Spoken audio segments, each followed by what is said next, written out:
Hello and welcome once again to Politically Incorrect, where two of the country's most incisive political commentators debate the big issues and headlines, Manishankar Iyer and Shapun Dashgupta.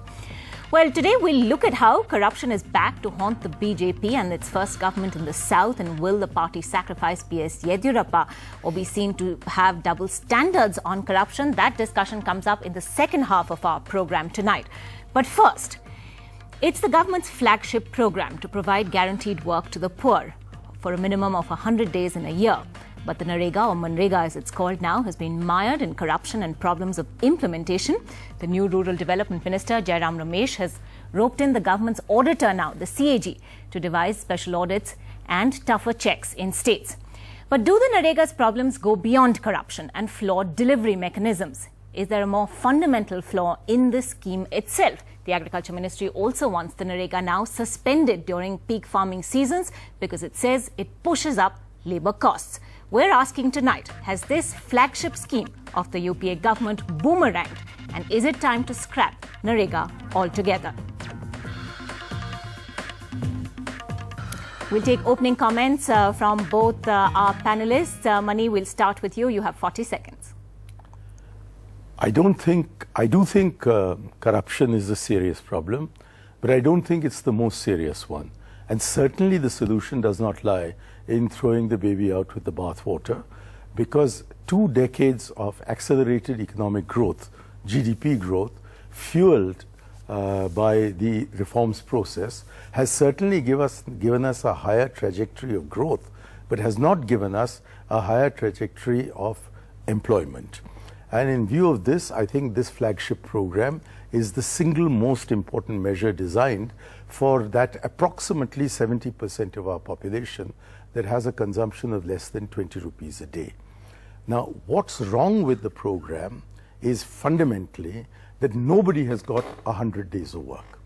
According to figures furnished to my standing committee, Tripura is the state that has done best, where 36% of the households have received 100 days of work in the year. But in states which have got huge populations and very high rates of rural unemployment, UP, Bihar, Orissa, Chhattisgarh, the share of households getting 100 days of work is down to something between 6 and 8%. And when you get to a disturbed northeastern state like Manipur, it goes down to 2%. Moreover, there is a provision in the Act that those who ask for work and don't get it should be paid a dole. But when asked how many people have received the dole, the highest figure is for Jharkhand, 1,544 people.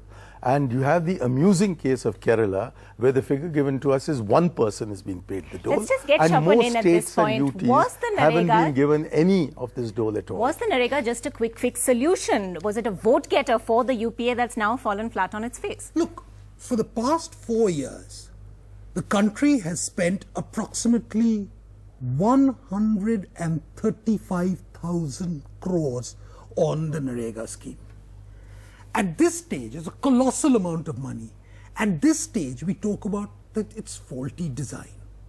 We talk about the fact that the intended recipients of this 100 days of welfare have not been able to get it. We are beset by the fact of corruption. How many of these so-called how many of the recipients actually received it? There are studies by government-approved institutes. The Giri Labour Institute, for example, has done an exhaustive study which shows that in certain cases where people are said to have received 33 days of payment, the actual recipients, the actual workers, the people who hold the job cards received 1 day. The 32 days were taken by the other sarpanchs. So the entire process is not only flawed in its design, it's completely corrupt, inept as far as its implementation is concerned. NDTV's cricket app, Android and iPhone, fastest scorecard, special analysis, and much more. Download free. ndtv.com/apps.